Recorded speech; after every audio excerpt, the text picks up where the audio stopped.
না সংসার কারিবা করে দেহ কাটিয়া বই বানাবো নৌকা তোমারে দুটি কাটিয়া হাত বানাবো নৌকার দাঁড়ে আর বসন কাটিয়া দেব আর তুফানে আমি উড়াবো আর বসন কাটিয়া দেব আর তুফানে আমি উড়াবো হব ময়ূর পঙ্খী তোমারে তোর বুকে নিয়ে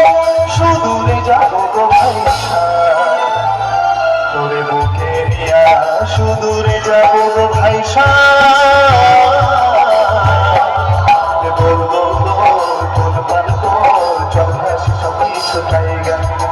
বলবো